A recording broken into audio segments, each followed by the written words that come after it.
The ground shook beneath Commander Daeho's boots as another explosion rocked the Coalition base. Through the cracked windows of the command bunker, orange flames painted the night sky. The smell of burning metal and smoke filled the air. His hands gripped the tactical table so hard his knuckles turned white. "Sir, we lost contact with the Eastern Defense Grid," reported Communications Officer Haya Jin. Her young voice trembled despite her efforts to sound calm. The screens around her flickered with red warning lights. Each blinking dot represented another fallen position. Daeho nodded grimly. He had expected this news. The Vorthak Empire had been pushing their forces back for 3 straight days. What started as a defensive operation had become a desperate fight for survival. The alien invaders moved like a plague across the planet's surface, consuming everything in their path. Outside the bunker, Coalition soldiers from a dozen different species fought side by side. The tall reptilian Skathi warriors moved with deadly grace, their energy weapons cutting through Vorthak armor.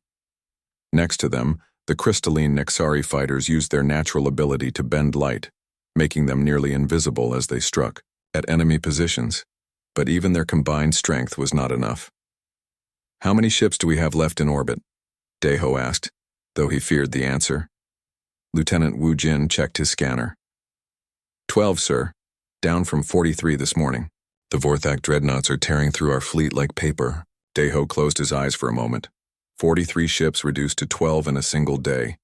Each of those vessels carried hundreds of crew members, good soldiers who had trusted him to lead them to victory. Now most of them were gone, scattered, as debris in the cold vacuum of space. The Vorthak Empire had appeared at the edge of Coalition space 6 months ago. At first, no one took them seriously. They looked like oversized insects with gray skin and multiple arms. Their ships seemed crude compared to Coalition technology. But appearances had been deceiving. The Vorthak were parasites on a galactic scale. They did not just conquer worlds. They consumed them completely. Every resource, every piece of technology, every living being became part of their growing empire. They studied their enemies, learned their weaknesses, and adapted faster than anyone thought possible. "Sir, incoming message from the Nexari command ship," Haya Jin announced. The hologram of Captain Veltar materialized above the table. The crystalline being's normally bright surface had dimmed to a dull gray. "Commander Daeho, we cannot hold our position much longer. My ship has taken severe damage. We must consider evacuation." Daeho shook his head. "If we abandon this planet, the Vorthak will have a clear path to the inner systems. Millions of innocent civilians will die." "They will die anyway if we all perish here," Veltar replied. The alien's translated voice carried deep sadness. "Perhaps it is time to accept that some battles cannot be won." Before Daeho could respond, a new alarm sounded. Sergeant Hyunwoo burst through the bunker door, his uniform torn and blackened with smoke. "Sir, Vorthak ground forces have broken through the northern perimeter. They will be here within the hour." The young sergeant had fought bravely for 3 days without rest. Like so many Coalition soldiers, he believed in their cause. He believed that different species could work together to protect the innocent. But belief was not enough against the Vorthak war machine. Daeho walked to the main tactical display. Red markers showed enemy positions closing in from all sides. His forces were surrounded with no hope of retreat. The Coalition fleet above was outnumbered 5-1. This was the end. "Sir," Haya Jin said softly, "I am picking up something strange on the long-range sensors." "What kind of strange?" Daeho asked without looking away from the tactical display. "Unknown energy signatures at the edge of the system. The patterns are unlike anything in our database." Lieutenant Wu Jin frowned at his instruments. "I am seeing it too. Multiple contacts, but they are too far away to identify. Could be more Vorthak reinforcements." Daeho felt his heart sink even lower. More enemy ships would only make their defeat happen faster. At least it would end their suffering sooner. "No, sir," Yejin said, her voice growing excited. "These signatures are different. The energy patterns do not match Vorthak technology, or any known Coalition technology either." "Then, what are they?" Daeho demanded. I do not know, sir, but they are moving toward us fast. On the horizon, massive explosions lit up the sky as Vorthak artillery prepared for their final assault. The alien invaders had been playing with their prey long enough. Soon they would move in for the kill, and another world would fall to their endless hunger. Deho thought about the intelligence reports he had read about the Vorthak Empire. 17. Coalition worlds had already fallen. 17 entire civilizations wiped out in less than 6 months.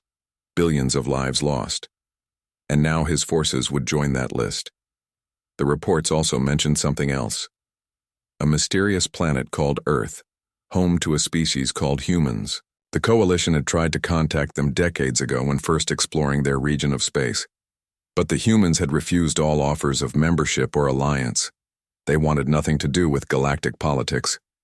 Many Coalition leaders had been offended by the rejection. Here was a young species being offered the chance to join the greatest alliance in the galaxy, and they had said no.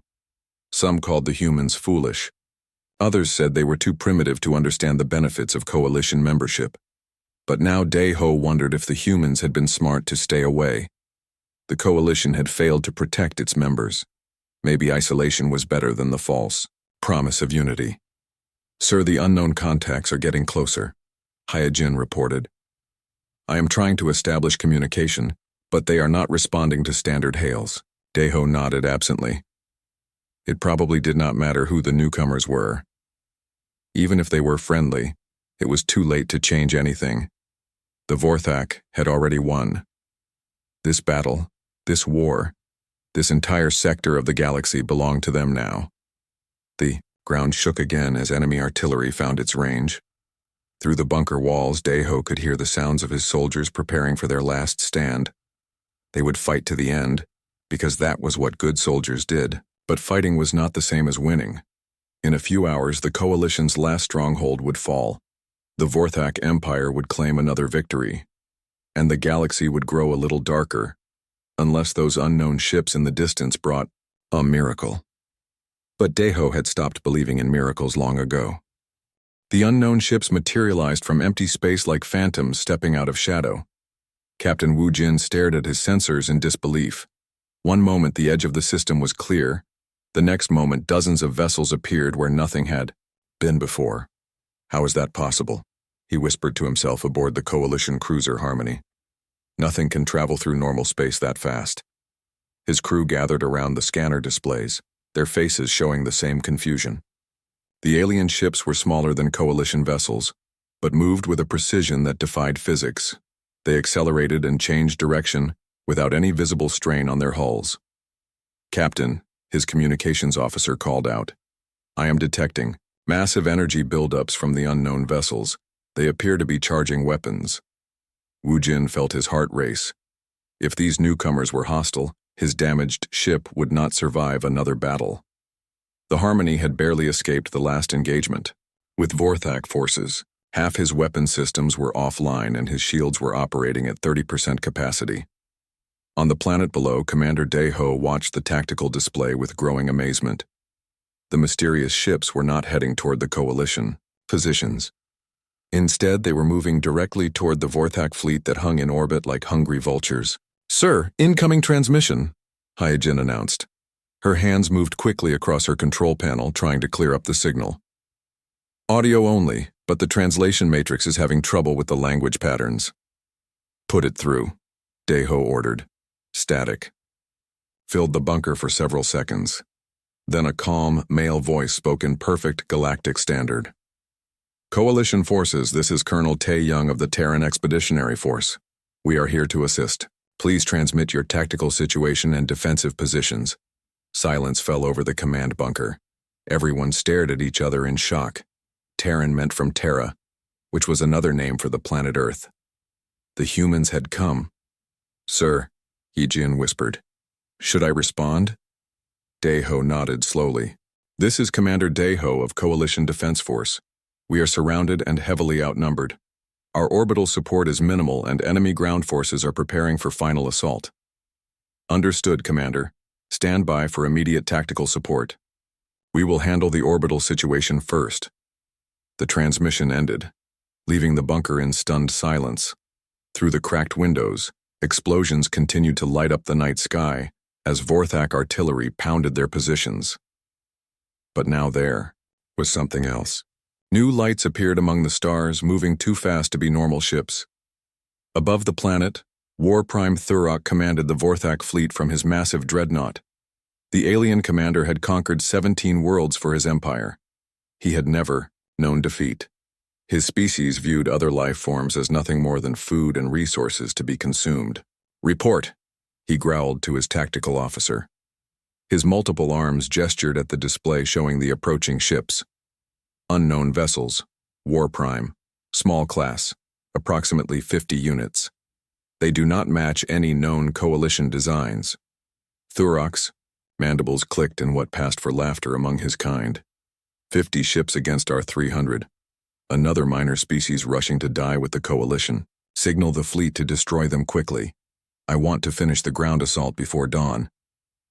But something strange happened when the human ships engaged the Vorthak fleet. The aliens had expected a desperate charge, the kind of hopeless attack that showed courage, but accomplished nothing. Instead, the human vessels moved like dancers in a deadly ballet. They twisted and spun through space, avoiding Vorthak weapons fire with movements that seemed to mock the laws of physics. When they returned fire, their shots found targets with impossible accuracy. Vorthak ships that had never been damaged in battle suddenly found their hulls torn open by weapons they did not recognize.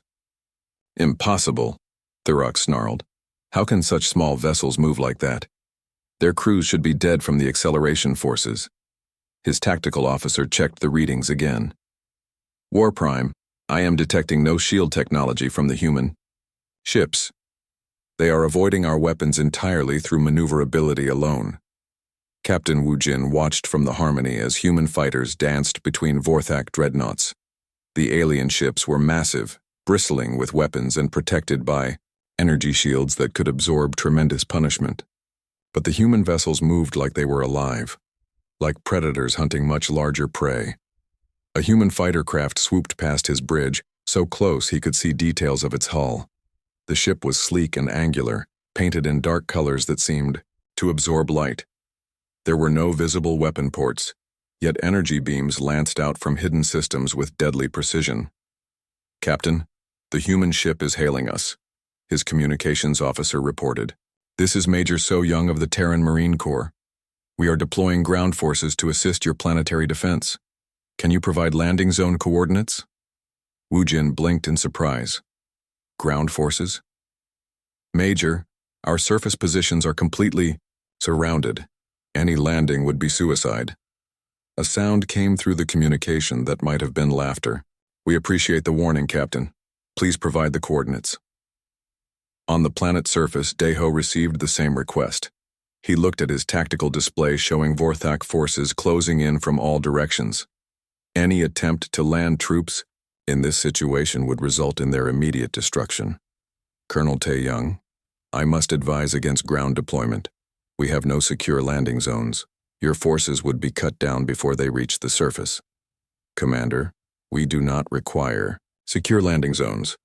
We specialize in contested insertions. Please stand by." Daeho watched his sensors as dozens of small craft separated from the human ships in orbit. They dove toward the planet at tremendous speed, heading straight for areas thick with Vorthak ground forces. It looked like an elaborate form of suicide. "Lieutenant," Wu Jin checked his readings twice before he believed them. "Sir, those human craft are not slowing down. They are going to impact the surface at terminal velocity." But the human drop pods did not crash. At the last possible second, some kind of gravity manipulation system engaged, allowing them to land softly in the middle of enemy positions. The pods opened immediately, disgorging human soldiers who began fighting before the Vorthak could react. From his bunker, Daeho watched thermal readings show human forces engaging enemy positions that had been considered impregnable. The fighting was intense but brief. Within minutes, Vorthak positions that had threatened coalition forces for days went silent. "Sir," Sergeant Hyunwoo reported over the radio, "we have human soldiers approaching our perimeter. They are requesting permission to coordinate defensive positions." Daeho found his voice. "Grant them access. Full cooperation." As the first human soldiers entered the Coalition bunker, Deho got his first look at the mysterious species that had refused galactic contact for so long. They were similar in size to many humanoid species, but carried themselves with a confidence that seemed unshakable. Their equipment was advanced, but practical, designed for maximum effectiveness rather than intimidation. "Commander Deho," the lead soldier said, removing his helmet to reveal a young face marked by battle scars. "Sergeant Hyunwoo, Terran Marines, we are here to hold this position." Outside, the sounds of battle had changed. Instead of the steady advance of Vorthak forces, chaotic fighting erupted across multiple fronts. For the first time in days, it was not Coalition soldiers who were screaming. Sergeant Hyunwoo led his human Marines through what should have been a death trap. Vorthak forces had surrounded the Coalition supply depot with overlapping fields of fire. No rescue attempt had succeeded in 3 days. But the humans moved through the enemy positions like ghosts, appearing and disappearing without warning.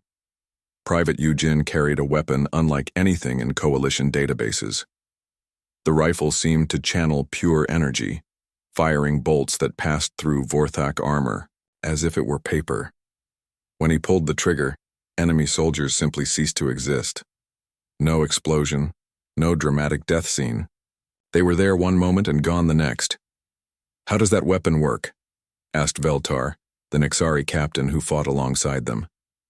His crystalline body reflected the strange energy signatures from human equipment. Eugene shrugged. "Focused. Particle beam. It disrupts molecular bonds at the target site. Simple physics." Simple physics that no other species in the galaxy had mastered. Veltar had seen Coalition scientists spend decades trying to develop similar technology. The humans spoke about it like it was basic engineering. Behind them, Corporal Minho engaged 3 Vorthak warriors in hand-to-hand combat.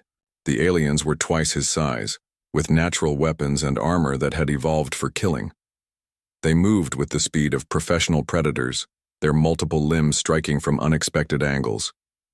It should have been an execution. Instead, the human soldier moved between their attacks like water flowing around rocks. His movements were economical, precise, and devastatingly effective. Each strike found vital points that dropped his opponents instantly. Within seconds, 3 elite Vorthak warriors lay motionless on the ground. "Impossible," whispered Lieutenant Wu Jin, who was monitoring the battle from orbit. "Those Vorthak are apex predators. They have conquered 17 worlds. How can one human soldier defeat 3 of them?" Captain Jihai answered from her position aboard the human command ship. "Training, Lieutenant. We have been preparing for galactic conflict much longer than you might think. The humans fought with a philosophy that confused their alien allies. When Coalition forces engaged the enemy, they fought to survive, to hold their positions, to minimize casualties. The humans fought to win completely. They did not just want to stop the Vorthak advance. They wanted to make sure the enemy never threatened anyone again. This became clear when Major So-young coordinated an assault on a heavily fortified Vorthak command post. Coalition tactical doctrine would have called for a siege, slowly wearing down enemy defenses over days or weeks. The humans simply walked through the front door. They moved in perfect synchronization, each soldier knowing exactly where their teammates would be at any given moment. When Vorthak defenders opened fire, the humans were never where the shots were aimed. When they returned fire, every shot found its target. The entire assault lasted less than 10 minutes. "How did they do that?" Commander Deho asked as he watched the tactical display. The Vorthak command post had been considered impregnable. It housed their most advanced defensive systems and their most experienced warriors. Now it was under human control. "Superior coordination and training," explained Colonel Tae-young over the communication link. "We have studied galactic military doctrine for several decades. Your tactics are effective against conventional enemies, but the Vorthak are not conventional. In orbit above the planet, War Prime Thurok experienced something his species had never known: genuine fear. His massive fleet was being dismantled by a force 1/6 its size. Human ships continued their impossible dance through space, avoiding weapons that should have destroyed them while returning fire with devastating accuracy. "War Prime," his tactical officer reported with trembling voice. We have lost 47 vessels in the last hour. The humans are using weapons and tactics we have never encountered. Thurok's mandibles clicked rapidly, a sign of extreme agitation. All ships concentrate fire on the lead human vessel. Overwhelm their defenses with raw firepower. 100 Vorthak ships turned their guns on a single human cruiser. Energy beams and plasma missiles converged on the target from every direction. There was nowhere to run, nowhere to hide. The human ship should have been vaporized instantly. Instead, it seemed to phase in and out of normal space, allowing most of the weapons fire to pass harmlessly through empty air. The shots that did connect struck some kind of adaptive shielding that absorbed and redirected the energy back at the attackers. 3 Vorthak destroyers were destroyed by their own reflected weapons. What kind of shields are those? Thurok demanded. Unknown. Warprime, our sensors cannot identify the energy patterns. On the planet's surface, human forces continued their systematic destruction of Vorthak ground positions. They did not fight like soldiers. They fought like a force of nature, unstoppable and inevitable. Every Vorthak stronghold fell within hours of human arrival. Sergeant Yun Wu watched as Private Yu Jin led a rescue mission into the deepest part of enemy territory. Coalition prisoners had been held there for weeks, tortured for information about defensive positions. Previous rescue attempts had failed with heavy casualties. The humans walked into the prison complex like they owned it. Guards who had seemed invincible to coalition forces were neutralized before they could raise an alarm. Prisoners were freed and evacuated with surgical precision. The entire operation took 37 minutes. "How long have you been preparing for this war?" asked one of the rescued coalition officers, a Skathi warrior named Karthon. Yujin checked his equipment as they moved toward the extraction point. "We have been studying galactic conflicts since our first contact with coalition scouts decades ago. We knew eventually we would need to get involved." "Then why did you wait so long? Why did you refuse to join the coalition?" The human soldier was quiet for a moment. Around them, the sounds of battle continued as his teammates secured the area. Finally, he spoke. "Because we needed to be ready. Joining as junior partners would have meant learning your tactics, adopting your strategies, fighting your way. We needed to develop our own approach." Karthon did not understand.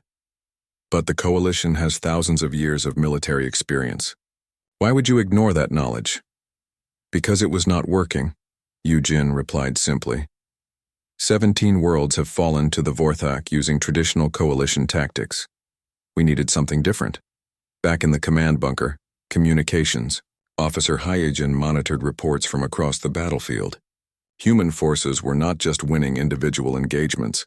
They were systematically dismantling the entire Vorthak invasion force. Enemy units that had fought with perfect coordination were now scattered and demoralized. "Sir," she reported to Commander Daeho, "I am picking up Vorthak communications traffic. They are requesting reinforcements from their home fleet." Daeho felt a chill. Vorthak reinforcements would outnumber even the humans. "How long until they arrive?" "Unknown, sir. But I am also detecting something else. Human reinforcements are already en route. They should arrive within hours." "How many ships?" Hyejin checked her readings twice before answering. "Approximately 200 vessels, sir, including several that register as capital ship class." Through the bunker windows, the sky continued to burn as human and Vorthak forces fought for control of the planet. But for the first time since the invasion began, the outcome was no longer certain. The humans had brought something new to galactic warfare. They had brought the possibility of absolute victory. Warprime Thurok watched his invasion force crumble and realized he was witnessing the emergence of a new power in the galaxy. The humans did not just fight well. They fought with a completeness that his species had never encountered. For the first time in Vorthak history, retreat became a consideration rather than an impossibility. Admiral Sung Ho materialized in the Coalition command bunker through some kind of matter transportation technology that left the alien officers speechless. One moment the chamber was empty, the next moment a tall human in pristine military uniform stood before them, as if he had always been there. "Commander Daeho," the admiral said with a slight bow. "I am Admiral Sung Ho of the Terran Naval Command. We need to discuss coordination of our forces. Deho stared at the human leader. Despite hours of brutal combat raging around them, the admiral looked completely calm. His uniform showed no signs of battle, his expression revealed no stress or concern. He carried himself like someone attending a routine meeting rather than directing a desperate fight for survival. Admiral, with respect, how did you just appear in our bunker? Our security sensors detected nothing. Phase-shifting technology, Sung-Ho explained as if discussing the weather. We find it useful for tactical insertions. Now, shall we review the current situation? The Admiral gestured toward the tactical display, and somehow the information changed to show details no coalition sensor had been able to gather. Precise locations of every Vorthak unit, their supply lines, command structures, and tactical weaknesses were laid out in perfect detail. How do you have this intelligence? Asked Lieutenant Commander Bo Young, a coalition intelligence officer who had been trying to gather similar information for weeks. We have been observing this conflict since it began, Sung-Ho replied. Human, deep space monitoring stations have been tracking Vorthak movements across 17 star systems. We know their complete order of battle, their tactical doctrine, and their strategic objectives. Captain Veltar, the Nexari officer, leaned forward. If you have been watching, why did you wait until now to intervene? The Admiral's expression did not change. We needed to understand how they fight. The Vorthak adapt quickly to enemy tactics. If we had revealed our capabilities too early, they would have developed counters. Now it is too late for them to adjust. On the display, human and coalition positions were marked in blue while Vorthak forces showed in red. What had looked like a hopeless situation hours ago now appeared manageable. Human forces had not just stopped the enemy advance, they had divided the Vorthak army into isolated pockets that could be eliminated one by one. This is impossible, whispered Commander Deho. No force could change the tactical situation this quickly. Commander, the Vorthak Empire has spent centuries perfecting the art of conquest. They study their enemies, adapt to their strategies, and overwhelm them through superior numbers and technology. But they have never faced an opponent who studied them first. Admiral Sung-Ho activated a holographic display that showed the larger strategic picture. Vorthak fleets across multiple star systems were marked in red, but now blue markers indicated human forces moving to intercept them. While they were focused on conquering coalition worlds, we were learning everything about their military capabilities, their ship designs, their communication protocols, their supply requirements, their command structure. We know them better than they know themselves. The revelation stunned the coalition officers. The humans had been preparing for this war for decades while remaining completely hidden. Their isolation had not been withdrawal from galactic affairs. It had been preparation for them. Sir, Communications Officer Hae Jin reported, I am receiving tactical updates from human units across the battlefield. They are requesting permission to begin Phase 2 operations. Granted, the Admiral replied. Signal all units to begin liberation protocols. Deho watched the tactical display as human forces began moving with new purpose. Instead of just defending coalition positions, they were actively hunting down Vorthak units that had been scattered across the planet. Each enemy pocket was surrounded and eliminated with clinical precision. Lieutenant Commander Bo Young monitored the space battle through her instruments. Admiral, your ships are fighting Vorthak vessels at odds of nearly 5-1. How is this possible? Superior design and training, Sung-Ho answered. Vorthak ships are built for intimidation and overwhelming firepower. Our vessels are designed for efficiency and tactical superiority. When you fight smarter instead of harder, numbers become less important. A human destroyer engaged 3 Vorthak cruisers simultaneously, its weapon systems targeting critical systems on all 3 ships at once. Within minutes, the enemy vessels were drifting hulks, while the human ship moved on to its next target without damage. Their weapons cannot penetrate our defenses because they are aiming at where we were, not where we are going to be, explained Captain Ji Hai over the communication system. We have studied their targeting algorithms for years. They are quite predictable once you understand the patterns. War Prime Thurok watched his carefully planned invasion collapse around him. His forces had been trained to adapt to enemy tactics, but the humans did not seem to have consistent tactics. Every engagement used different strategies, different approaches, different methods of attack. How can we counter enemies who change their entire fighting style every few minutes? Demanded his tactical officer. We cannot, Thurak admitted, the words bitter in his throat. They are not fighting randomly. They are fighting with complete knowledge of our capabilities while we know nothing about theirs. On the planet's surface, Major So Young coordinated what she called liberation operations. Human forces were not content to simply push back Vorthak ground troops. They were systematically hunting down every enemy unit, every supply cache, every communication relay. The invasion force was being dismantled piece by piece. Private Yujin led his squad through a series of enemy positions that had taken coalition forces weeks to identify. The humans located and neutralized each target in a matter of hours. Their intelligence was so precise they knew exactly how many defenders each position held and what weapons they carried. How do you know all this? Asked Sergeant Hyanwu, the coalition officer who had been fighting alongside them. Orbital reconnaissance, signal intercepts, behavioral analysis, Yujin explained. We have been watching the Vorthak for a long time. They follow predictable patterns once you understand their psychology. The human soldiers moved through enemy territory like they had been there before.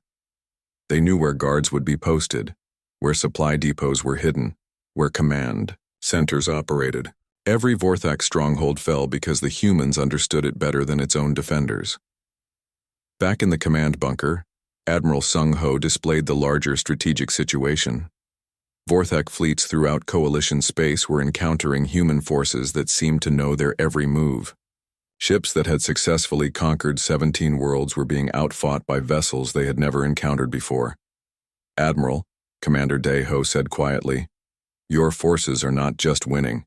You are making victory look easy. How long have you been planning this intervention? Since the day your scouts first contacted Earth, Sung Ho replied. We knew eventually we would need to join galactic civilization, but we also knew we needed to contribute something unique.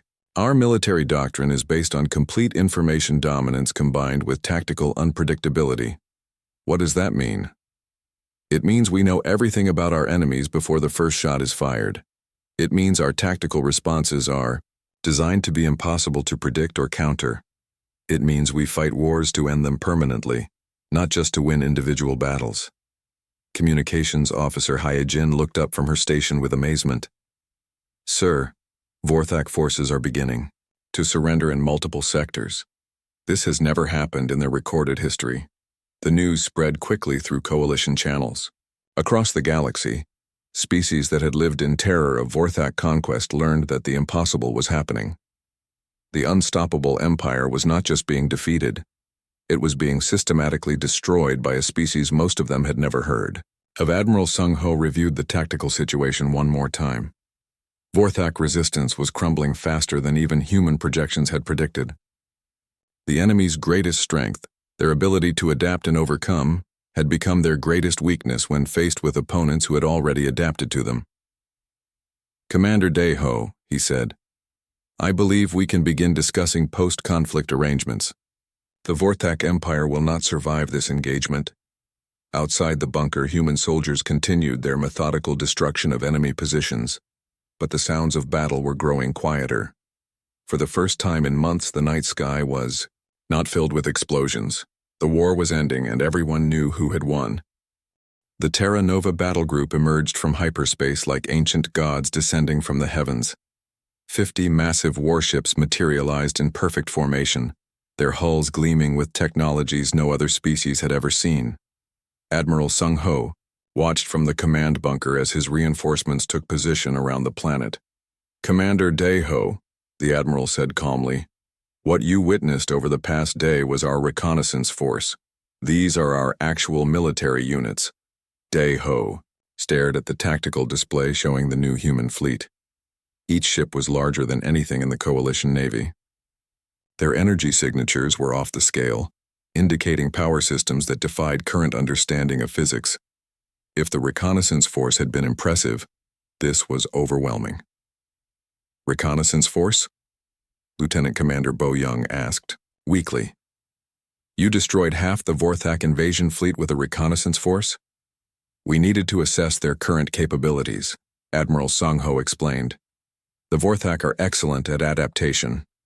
We required real combat data to ensure our main battle doctrine would be effective. Captain Wu Jin monitored the space battle from his damaged cruiser Harmony.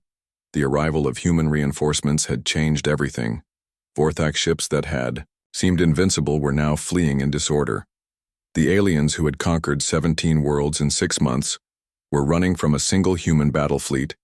Captain, his communications officer reported, the human flagship is hailing War Prime, Thurok directly. On the main screen, Admiral Sung Ho appeared in his command center. Behind him, tactical displays showed the complete destruction of Vorthak resistance across multiple star systems. Human forces had not just arrived at this one planet. They had simultaneously engaged every major Vorthak fleet in Coalition space. War Prime Thurok, the Admiral said in perfect Vorthak language, I am Admiral Sung Ho of the Terran Military Command. You will surrender your forces immediately or face complete annihilation. The response came from the massive Vorthak command ship. Thurok's image filled the screen, his mandibles clicking in barely controlled rage. You cannot defeat the Vorthak Empire, human. We have conquered civilizations across the galaxy. We adapt to any enemy. War Prime, we have been studying your empire for 37 years. We know your fleet compositions, your tactical doctrines, your supply lines, and your strategic objectives. We know about the rebellion in your outer territories and the resource shortages in your core worlds. We know you better than you know yourselves. Thurok's expression changed from rage to confusion. The information the human mentioned was classified at the highest levels of Vorthak command. Only a few dozen individuals in the entire empire had access to such intelligence. Impossible, the War Prime growled. Our communications are encrypted beyond any known technology. Your encryption was broken 22 years ago, Admiral Sung Ho replied. We have been reading your military dispatches in real time since then. Every battle plan, every troop movement, every strategic decision has been known to us before your own field commanders received their orders. The revelation sent shockwaves through both the Vorthak command structure and the Coalition, officers listening. The humans had not just prepared for this conflict. They had been watching and learning from every Vorthak military operation for decades. On the planet's surface, Private Yu Jin led a special operations team toward the most heavily defended Vorthak position on the continent. Intelligence reports indicated War Prime Thurok himself was directing operations from a massive command complex built into a mountain. The facility was considered impregnable. It was defended by energy shields that could stop orbital bombardment, surrounded by automated weapon systems, and garrisoned by the most elite Vorthak warriors in the invasion force. Previous coalition attacks had resulted in complete annihilation. But Yu Jin and his team walked through the defenses like they were not there. They knew exactly where every sensor was placed, exactly how the shield generators operated, exactly which corridors were monitored and which were blind spots. The complex had been designed to stop conventional attacks, not enemies who understood its every detail. How did you map this facility so precisely? Asked Corporal Minho as they moved through darkened corridors toward the command center. We built it, Yu Jin replied simply. The other soldiers stopped moving. What do you mean? 30 years ago, human engineering firms submitted construction proposals for Vorthak military installations. They were rejected, but our designs included detailed technical specifications. We know this complex because we designed it. The implications were staggering. The humans had not just been observing their enemies. They had been actively involved in Vorthak military development, learning their requirements and capabilities from the inside. They reached the command center without encountering serious resistance. Yu Jin activated some kind of disruption device that disabled all electronic systems in the area. Emergency lighting failed, communication systems went dead, and weapon systems stopped functioning. The most secure facility in the Vorthak Empire was suddenly as vulnerable as an empty building. War Prime Thurok found himself face to face with human soldiers in his own command center. He was surrounded by his elite guards, armed with the most advanced personal weapons in the Vorthak arsenal, protected by power armor that had never been penetrated in combat. None of it mattered. The humans moved through his guards like a force of nature. Vorthak weapons that should have cut down any attacker seemed to pass harmlessly through the human soldiers. Their return fire dropped his guards instantly, not killing them, but rendering them unconscious through some unknown stunning technology. War Prime Thurok, Yujin said, removing his helmet to reveal a young human face marked by determination rather than hatred. You are now a prisoner of the Terran Military Command. Thurok stared at his captor in disbelief. This human looked barely old enough for military service, yet he had penetrated the most secure installation in the galaxy and defeated elite warriors with apparent ease. How? The War Prime whispered. How could your people achieve what no other species has managed? We studied you, Yujin answered. We learned everything about your military capabilities, your technology, your psychology, and your weaknesses. Then we developed weapons and tactics specifically designed to counter each advantage you possess. News of Thurok's capture spread through Vorthak communication channels faster than light-speed transmissions. The leader who had conquered 17 worlds in 6 months had been taken prisoner by soldiers from a species most Vorthak had never heard of. The psychological impact was immediate and devastating. Vorthak forces across the galaxy began surrendering without fighting. Entire fleets abandoned their positions and fled toward their home territories. The empire that had seemed unstoppable was collapsing from within. Admiral Sung Ho received reports from human forces throughout coalition space.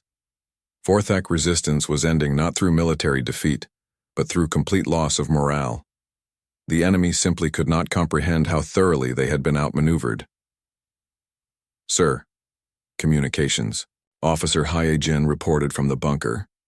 I am receiving surrender requests from Vorthak commanders in 43 star systems. They are requesting terms for complete capitulation. Commander Daeho looked at the tactical displays showing the total collapse of Vorthak military power. In less than 2 days, the humans had accomplished what coalition forces had failed to achieve in 6 months of desperate fighting. Admiral Sung Ho, he said quietly, your forces have not just won this battle. You have ended a galactic war. How do we proceed? The Admiral studied the strategic situation one more time. Vorthak fleets were retreating from every conquered world. Their command structure was in complete disarray. Their most successful military leader was in human custody. The empire that had terrorized the galaxy was finished as a threat. Now, Commander, we begin the process of galactic reconstruction. The Vorthak Empire is finished, but the galaxy needs new leadership to ensure this never happens again. Outside the bunker, the sounds of battle had completely stopped. For the first time in months, the night was quiet except for the distant hum of human ships maintaining orbital positions. The war was over, and a new era was about to begin. The Coalition Council chamber buzzed with nervous energy as representatives from 47 species waited for the emergency session to begin. 6 months had passed since the Vorthak surrender, and the galaxy was still trying to understand what had happened. Commander Daeho took his seat next to Admiral Sung Ho, still amazed that humans now sat at the table their species had once refused to join. The formal agenda today concerns post-war reconstruction, announced Chancellor Velmore, her crystalline form reflecting the chamber's lights. But we all know why we are really here. We need to discuss humanity's role in galactic governance. The elephant in the room was obvious to everyone. The coalition had failed spectacularly to protect its members from the Vorthak threat. Only human intervention had prevented total galactic conquest. Now the question remained, what would Earth demand in return? Admiral Sung Ho stood slowly, his calm demeanor unchanged despite the historic weight of the moment. Honored delegates, we appreciate your gratitude for our assistance during the recent conflict. However, we are not here to make demands. We are here to make an offer. Murmurs rippled through the assembly. No species had ever made offers after demonstrating such overwhelming military superiority. Traditional galactic politics involved winners extracting concessions from losers. We propose the establishment of a new form of galactic organization, the Admiral continued. Not an alliance of independent species, but an integrated civilization where all members contribute their unique capabilities toward common goals. The key proposal sent shockwaves through the chamber. Ambassador Carthon of the Scathi delegation leaned forward. Admiral, what you describe has never been attempted on a galactic scale. The cultural differences alone would make integration impossible. Captain Jihai activated a holographic display showing detailed integration plans. Ambassador, our recent military cooperation proves that species differences are advantages when properly coordinated. Human tactical doctrine succeeded precisely because it incorporated capabilities we could never achieve alone. The display showed combat footage from the Vorthak campaign. Human soldiers working alongside Scathi warriors whose reflexes surpassed organic limitations. Nexari technicians operating human equipment with crystalline precision that exceeded original specifications. Andronian pilots flying integrated spacecraft with spatial awareness no human could match. Integration multiplied everyone's strengths, Captain Jihai explained. Human innovation combined with alien expertise created tactical capabilities that surprised even us. Lieutenant Commander Bo Young had spent months analyzing human military doctrine as head of the post-war study commission. Her findings challenged everything coalition leadership thought they knew about warfare and politics.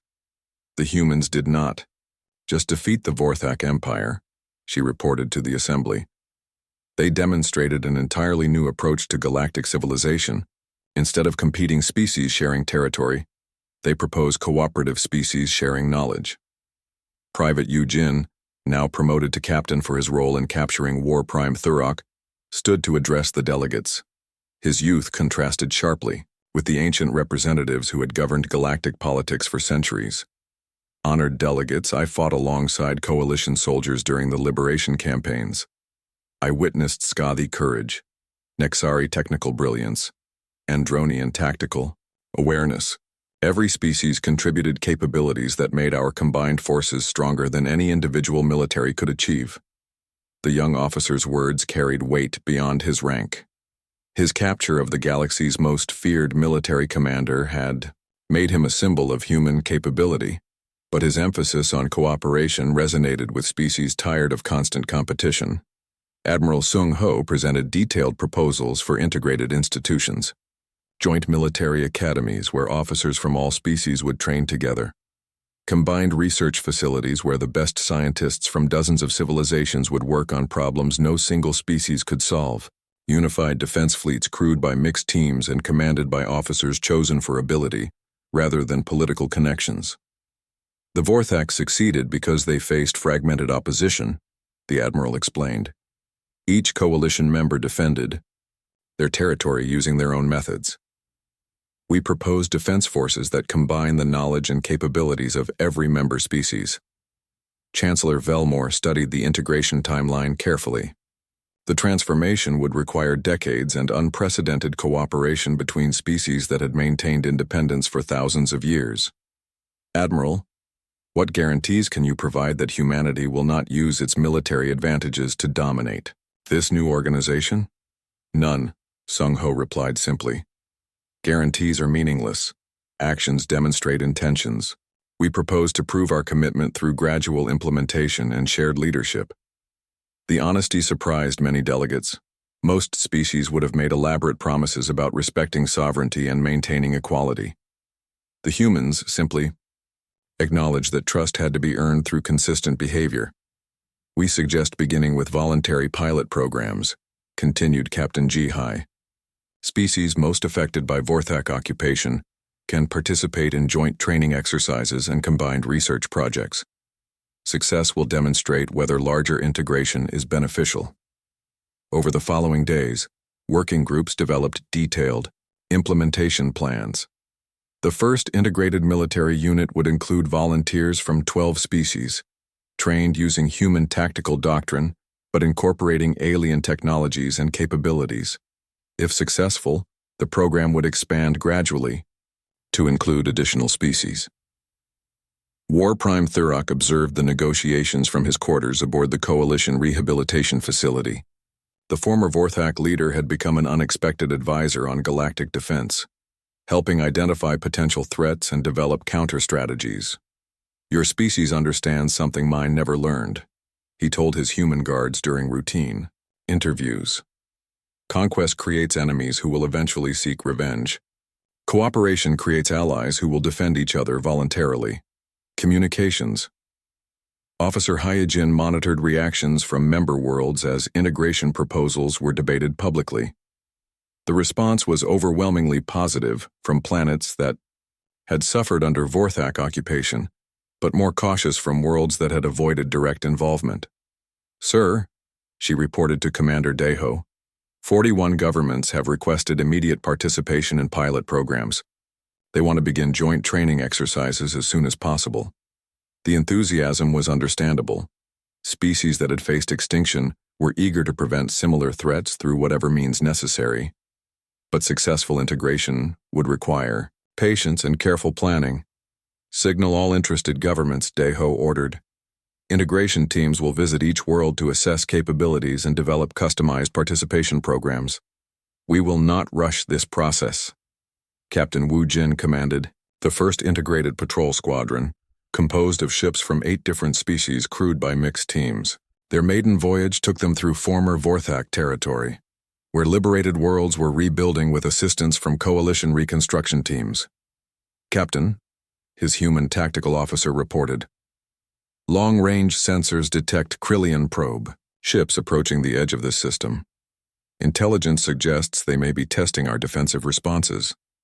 The Krillians were another aggressive civilization that had been watching coalition space for signs of weakness. They probably expected war-damaged worlds defended by traditional methods. "Signal the squadron," Wu Jin ordered with confidence. "All ships, defensive formation, Beta 7. Let us show the Krillians what integrated coalition forces can accomplish." His mixed crew responded with efficiency that would have seemed impossible months earlier. Human innovation, alien expertise, and shared training had created something unprecedented, a truly unified military force. Admiral Sung Ho received the mission report with satisfaction. The first test of integrated forces had succeeded beyond all expectations. The Krillian probe ships had withdrawn immediately upon encountering coordinated resistance from multiple species, using unfamiliar tactics. "Admiral," his aide reported, "the Andronian Council has requested acceleration of their integration timeline. They want full military cooperation implemented within 6 months instead of 2 years. Similar requests arrive daily from governments throughout coalition space. Species that had maintained independence for millennia were voluntarily joining unified systems because they could see the benefits clearly." 1 year after the Vorthak defeat, Terra Station served as headquarters for the new Galactic Defense Command. The massive facility orbited at the border between human and coalition space, symbolizing the merger of 2 civilizations into something greater.